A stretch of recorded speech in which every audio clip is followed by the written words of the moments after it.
Hello and welcome to the Morning Mews live at 8:06. We're in 6 minutes late. I had to completely redo my entire camera setup in an hour because I could not get the video to work. If you missed the live stream at 7 o'clock when this is normally on, I turned on the camera and then the camera froze. And everyone could hear me, but no one could see anything that was going on. Okay. We're here now. I'm excited to see you. Hello! We are live on YouTube. If you would like to be a part of the show today, the number to text is 601-557-CAT1, 601-557-2281. If you would like to play Prize Pond, that's where we hop into the fish tanks and we try to find a fabulous prize. If you'd like to hop into the Prize Pond, that's the number to call, 601-557-CAT1.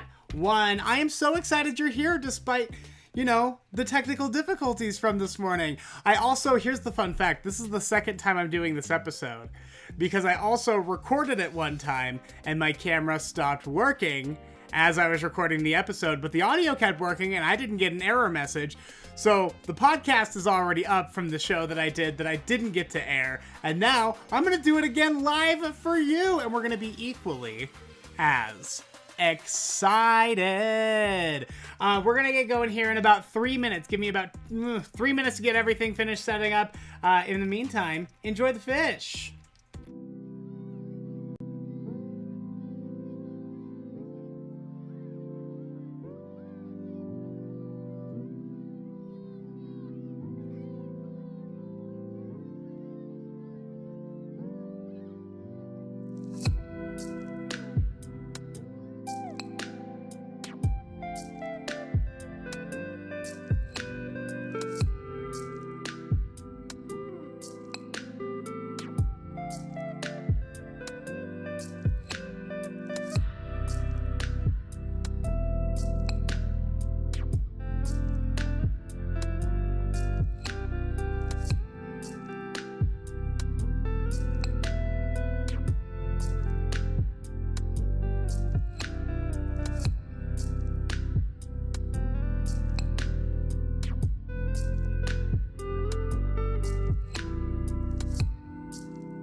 All right, let's do it. Welcome to the Morning Mews. I am your host, Nightcat. This is the kitsch-minded morning show where we take you through the stuff that everyone's going to be talking about at work today so that you don't feel left behind. We have got such an awesome show for you. Of course, we've got the Morning Mews, today's top headlines. Plus, we're going to hop into the Prize Pond where you can win a prize live. If you would like to play Prize Pond, I might be calling you. Just text me your first name to 601-557-CAT1. But before we get into any of that, okay, I spent a long time this weekend developing a brand new merch store. The merch store has really gotten a facelift, so this will be the homepage when you get there.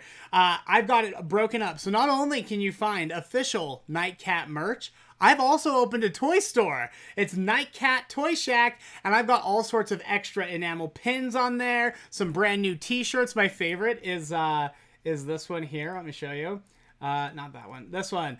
It's a Britney Spears t-shirt, and it just says, "I only accept apologies in cash." I want that shirt so bad. It's so good. I ordered it. It's on its way. I tried really hard too, just so you know, to find things in the Toy Shack that were reasonably priced. I know a lot of times you get over to YouTube merch stores and it's like, oh, they want $60 for a hoodie. Okay. I try really hard to find stuff and source things, and I spent all weekend talking to suppliers, researching products, looking through reviews, and making sure that I only got some of the best stuff for the cheapest that I could get it. There's stuff for any price point. I know you're going to love the all-new Nightcat merch sack. That, my friends, you can find at Nightcat Merch. Nope, that's not the right one. There we go. Nightcatmerch.com. Nightcatmerch.com. You're going to not only see all of the official Nightcat merch, you're also going to find incredible toys and goodies and blankies and pillows and... it's so awesome over there. Go check it out. But not yet, because we're still talking. So go check it out when you have a second. Or put this up on your computer. Get on nightcatmerch.com on your phone. Huh? All right. That is enough of me plugging stuff for now. Let's get into the Morning Mews. The Morning Mews, the top headlines that you're going to need to know about before you go out talking to people. And let's get started with Netflix. Netflix is causing quite the headache for the LAPD. Oh wait, that's not, hold on. You're not supposed to see that yet. I forgot to turn that off. The Netflix is causing a lot of problems for the LAPD. Netflix makes some of the most awesome, incredible true crime dramas. I finished Murder Among the Mormons, by the way, the Mark Hoffman story that takes place here in Salt Lake City with all the bombings. It was pretty good. I feel like it could have been one episode, but apparently that's just me. They stretched it out over 3 episodes, which is kind of silly. But one episode, I think, could have done it. It's pretty good. One of my all-time favorite true crime documentaries, though, Abducted in Plain Sight, is also a Netflix doc, and it is, these people, what is wrong with those people? But that's not what we're talking about. LAPD is upset because of the new show, Vanishing at Cecil Hotel. If you haven't watched it yet, it's about the Cecil Hotel in Los Angeles, and a lot of mysterious things have happened there, and mostly they really focus a lot on the disappearance of Lisa Lam. She went missing from the Cecil Hotel and was found a few days later up in the water tank on top of the hotel, and no one's really clear how she got there. A lot of people speculate that she was murdered and placed there. I think she was having an emotional break and she just sort of went swimming and couldn't get out. That's really what the documentary focuses on. I think it was just a really tragic accident, but everyone thinks that it was a murder. So all these armchair activists, all these armchair detectives are calling the LAPD and clogging up the tip line because they think they finally solved what happened to Lisa Lam, as if they have more information than the police ever had.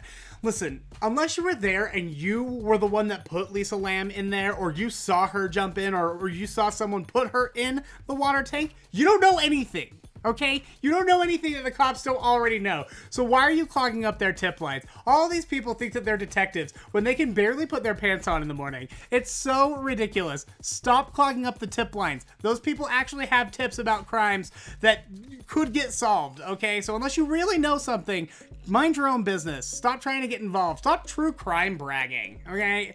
We get it. You listened to a podcast. Congratulations. You did a great job. All right, moving on over now to the Meghan and Harry interview with Oprah. So, if you missed it last night, Oprah did an interview, and Oprah only comes out of retirement for interviews that are huge. She only comes out for very special things.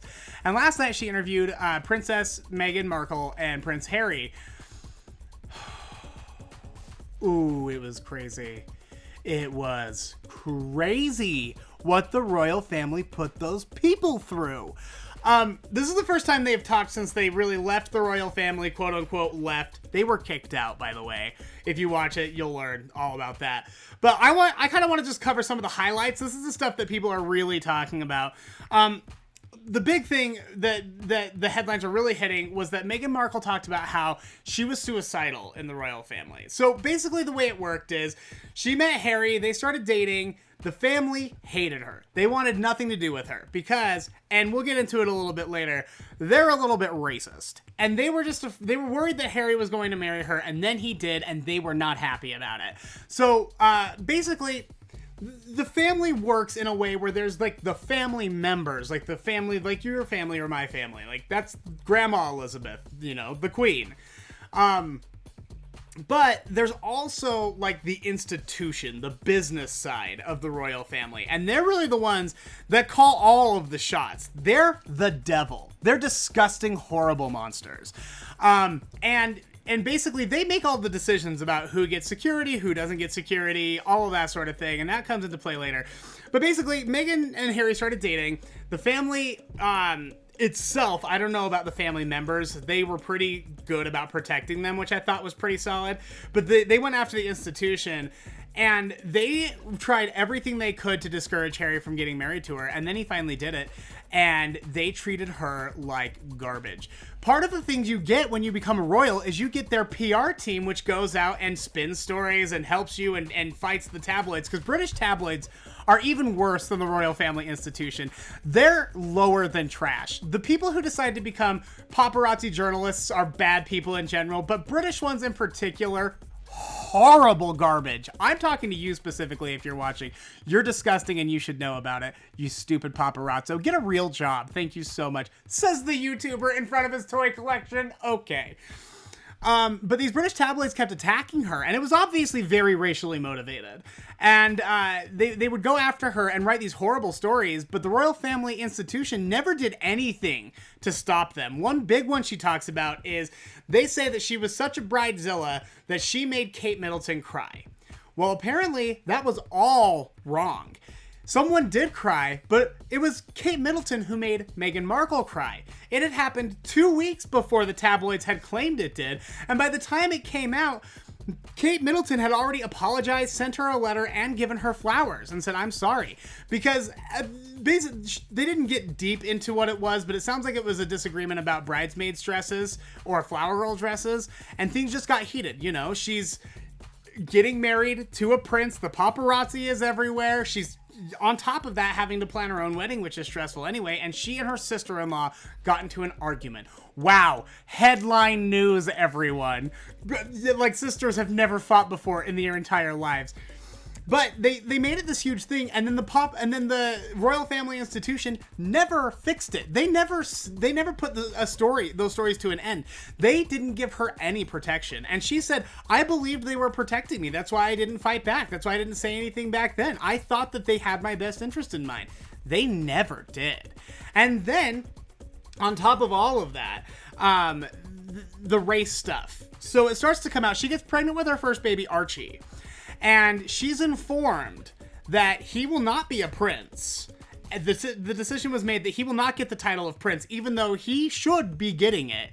And that he will not be getting a security detail, even though he is entitled to one. He's Prince Harry's son. He's Queen Elizabeth's great-grandson. He's entitled to a security detail, but they said no. And then Meghan talks about how Harry and the royal family institution, racist garbage monsters, had a conversation about how dark Archie's skin would be. They don't like Meghan Markle because she's black. That's what it boils down to. Her mom was black, and they didn't want a black girl in the royal family. And so they decided that he wasn't a real prince. He wasn't going to get his title, and he wasn't going to get security. And she was just like, look, I just need him protected. I don't care. I don't care if he's a prince. I just want the security detail. And Prince Harry even said the same thing. He goes, there was no reason given for taking his security clearance away. There was just no reason to take his security detail away. And then they took away Prince Harry's security detail, and that's when they decided, wow, we really need to get out of here. But the real pin in it, the thing that really stopped him, Meghan talks about how she was suicidal because of everything that was happening, and the press was attacking her, the royal family was just leaving her wide open, even though they'll defend actual disgust. Prince Andrew, we know you're a pedo, all right? We all know you're a pedo. And the royal family keeps that buried deep. But they couldn't protect Meghan Markle from all the racist attacks from the British tabloids, even though the royal family hates the British tabloids too. So it's pretty clear that it was all about race, because these conversations that Harry was having were all, well, how dark is Archie going to be? And if he's too dark, what does that mean? And what are we going to have to do? They won't say who had these conversations, and they won't say, they won't give any details because they don't want to besmirch anybody.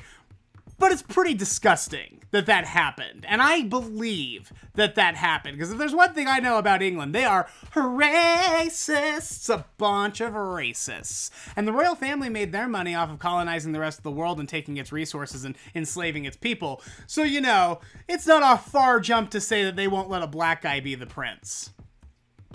I think they made that pretty exceptionally clear. So I don't know, man. I hate to get too involved in the royal family drama. It's not really my favorite thing. But what they did to that poor girl is disgusting. And they should be ashamed of themselves. And when she says that when she was having suicidal thoughts, she's like, I didn't have anywhere to go. You don't have your car or your keys or your driver's license or your passport. You're locked away. They literally Rapunzel people at the palace. She couldn't go anywhere. She couldn't ask for help. And if she had checked herself into a mental hospital, it only would have made things worse. And that's when Prince Harry says, I saw what was happening with my mom happening all over again with my wife, and I knew it was time to get out. And that's when they left. Oh, you gotta watch it. It's incredible. If you could track down even some of the clips, they're all very, very, very, very good. Oh, you'll enjoy it. And finally, all right, now I can show you this video that popped up earlier. A fight broke out at a Bath & Body Works, and normally you expect this to be customers. But no, it's the employees and a customer. I guess what it came down to is there have been a lot of retail brawls lately with regard to masks, and especially about race a lot. You say, we all saw that video of that guy who was saying the N-word and then got his face smashed in with a can of hard iced tea. So Twisted Tea coming for you if you decide to be a scooch racist.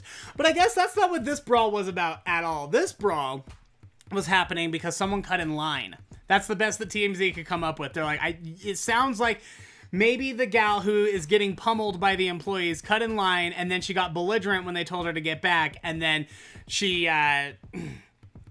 things escalated from there. 2 women were charged in the fight, but no one is really clear about who they were. But I'll play the video back for you. We will go through it. So you have an employee hit this woman right in the face. I am assuming maybe the woman hit her before it started. And now you have 2 employees tackling the customer to the ground. 2 more employees now on top of them. So it's just a Bath & Body Works doggy pile in the middle of the store of them trying to separate the employees and the customer. Now, apparently, oh gosh, ooh, big brawl. Now more people are getting involved. It's really bad. I'd play the audio, but I'm sure there are lots and lots of curses. Here's the thing though. If you're gonna get into a street fight, pick a better place than a Bath & Body Works, because your hardcoreness, your toughness is really undercut by the fact that you're fighting someone in front of a bunch of smelly lotions and candles, okay? You look ridiculous. Stop with this nonsense. Stop with this nonsense.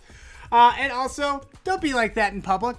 If you're in a retail store, try to be nice to everybody, because I'm not against giving anyone the Twisted Tea treatment. I don't care if I am in front of a bunch of scented candles. I'll wreck your day, all right?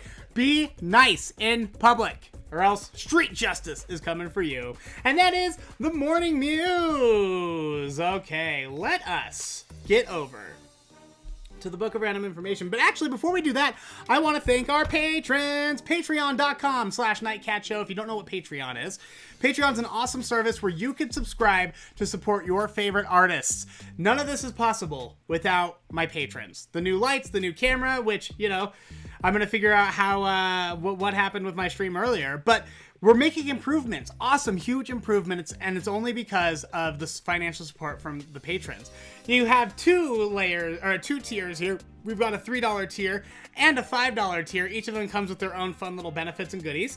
You can find out all the details at patreon.com/Nightcat Show. But part of what you get when you become a patron is I shout you out on the show. So before we go any further, I'd like to thank Cora Cardoni. Cora and I did an obstacle course race back in Colorado. God, what was it, like 6 or 7 years ago? We had so much fun. We've been chatting and friends ever since. Thank you for being a patron, Cora. I really appreciate it. Corinne Danow. I'm going to go with Corinne Danow because it's with an OW, and that makes the ow sound. Corinne, thank you for being a patron. Corinne Falslev. Thank you, Corinne. I love this double Corinne day. This is good stuff. Corinne Falslev, thank you. Sydney King. I gotta tell you, I don't know why my brain wants to call you Cindy every time. There's something about that C. Sydney with a C, thank you for being a patron. And finally, we have Adrena. Adrena didn't even put a last name. It's just Adrena, like share. It's powerful. Hello, Adrena. Thank you for being a patron. You can join them. You can help support the show as well. Patreon.com/Nightcat Show. And if that's not your jam, you can always check out the Nightcat Merch Shack. We've got brand new toys and all sorts of other goodies. Nightcatmerch.com is the place to go for that. Okay, the big book of useless information. I found, not this one, but one like this at a thrift store a while ago called The Big Book of American Conspiracies. And I loved it so much, I had to find the other ones in the series, and I bought this one. And I thought it would be fun, since I'm such a huge toy collector. I love toys. I'm obsessed with toys. So much fun. I thought it would be fun if we went through this. This is a whole list of inventions, toy inventions, the weird ways that toys were discovered. Like Hacky Sack, for example. Mike Marshall created this version of the foot bag. The Hacky Sack, by the way, is the brand name. Apparently the rest of them are called foot bags. You foot bag? That sounds like an insult. What are you doing over there, you foot bag? But they created this version of the foot bag in 1972 to help his friend John Sahlberger rehabilitate an injured leg. After they marketed it, the Hacky Sack rehabilitated their bank account as well. In Oregon in 2006, Trisha George and Paul Vorkvik had a doubles record of 1,415 foot bag kicks in 10 minutes. So this guy was like, wow, your leg's broken? Kick this bag of beans around for a while. It'll make your leg strong. And then they made a fortune off of it. Also, 1,400 bag kicks. I want to know if that's consecutive, like they never dropped it, because if that's the case, very impressive. 1,400, dropping it and picking it back up, less impressive. All right, the pet rock. Its genesis makes sense when you consider the occupation of its inventor. If you don't know the pet rock, by the way, it's literally just a rock in a box with pet food instructions. Like, hey, here's how to take care of your pet rock. And it was a fad for 1 year. Everyone had a pet rock, and then they disappeared, and no one talked about it because they were like, oh, I can't believe we just spent so much money on those stupid things. In the mid-1970s, advertising executive Gary Dahl packaged ordinary beach stones in an attractive box and sold them with instructions for their care and training. They cost 1 penny to manufacture and sold for $3.95. And though the fad lasted less than a year, Dahl made millions. And this is 70s millions. He'd probably be a billionaire in today's money, which is just bonkers. This one's great. Sea monkeys. It was Harold von Braunhut who came up with a simple 3-step kit that allowed youngsters to breed their own aquatic creatures. The wee primates, they called them sea monkeys, like, oh, get your little sea people. The little primates were actually a unique species of brine shrimp. So the eggs come dehydrated, you add some water, and then they're like, oh wait, yep, we're eggs again. Boom, shrimp. So you can just have this little container of brine shrimp on your desk. We already have like the world's biggest sea monkey ocean here in Utah. The only thing that can survive really in the Great Salt Lake are brine shrimp. So we just have we've got the biggest sea monkey enclosure in the world. We should start marketing it as a sea monkey zoo. I feel like if we did that, we'd make some pretty killer money on the tourism of it all. All right, let's check out. This is the last one we'll do. It's the Slinky. This one's really cool. This is how you accidentally become a super millionaire. This is what happens. In the early 1940s, a torsion spring, whatever that is, I'm not a technical nerd. A torsion spring fell off of marine engineer Richard James's desk and tumbled end over end across the floor. He took it home to his wife, Betty, who gave it the cute name. So literally, he was just sitting there. Spring fell off of his desk, and it's like, wow, that was really cool. I gotta go home and show Betty. So Betty sees it, and she goes, I love the way it slinks around. Let's call it the Slinky. And they have sold probably a billion by now. I think it said like 500 million maybe. Slinkies all around the world. It's been like the biggest toy. Literally dropping something made these people crazy rich. So if anyone has any crazy rich guy ideas that they'd like to pass on, I love to be crazy rich. Thank you so much. And that is weird information from the Book of Useless Information. That means that it's our time again, folks. I can't believe it already. It is time for us to say... There we go. Okay. It's time for us to say goodbye. But before we do, I just want to make a couple of points. Oh, wait. What am I talking about? We have to play Prize Pond. It's time for Prize Pond. 601-557-CAT1. I am going to call one of you right now. I can't believe I almost forgot Prize Pond. Who do I think I am? Keep an eye out here, folks, because I might be calling you right now. Oh, real quick, I do want to check in on the chat. Lindy says that she's drinking from her kitsch-minded mug right now. Thank you, Lindy, for buying. I love that everyone's checking out the nightcatmerch.com. That's very cool. Let's see here. All right, folks. I might be calling you. I hope you're awake. Who is it?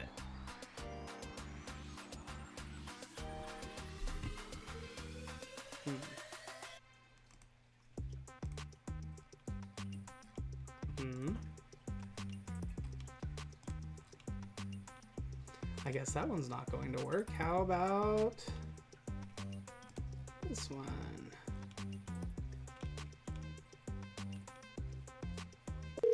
There we go. It's calling.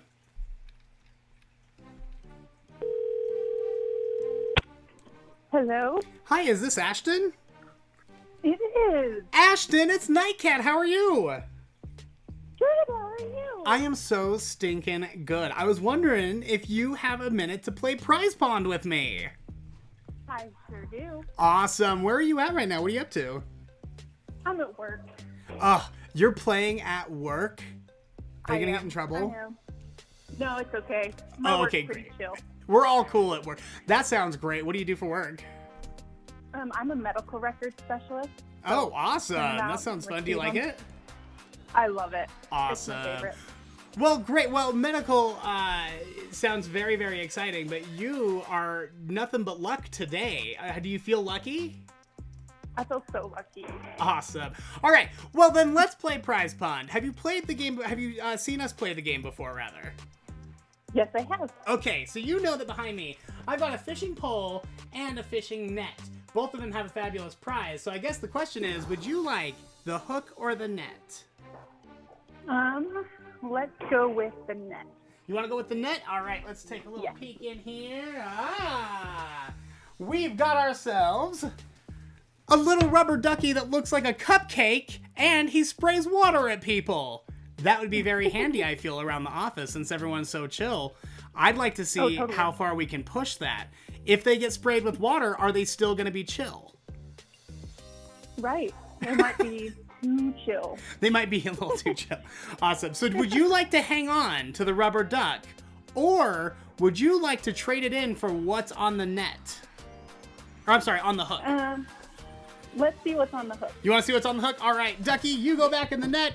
We're going to pull up. Oh, we got a fighter. We got a fighter, Ashton. Okay, what do we got here? Oh, so cute.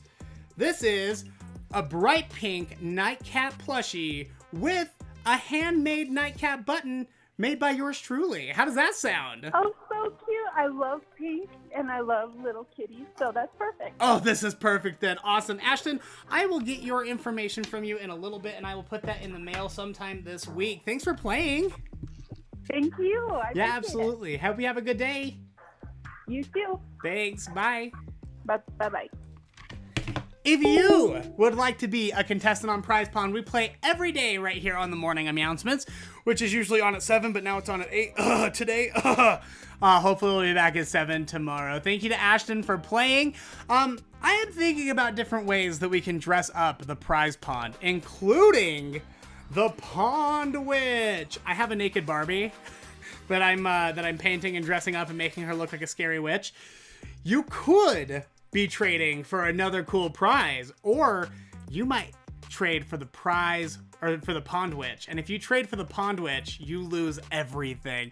It's just something I'm toying around with. I've got bonuses, tons of prizes, all sorts of fun stuff. So I hope you enjoy playing Prize Pond as much as I do, because it's never going away. I love the Prize Pond.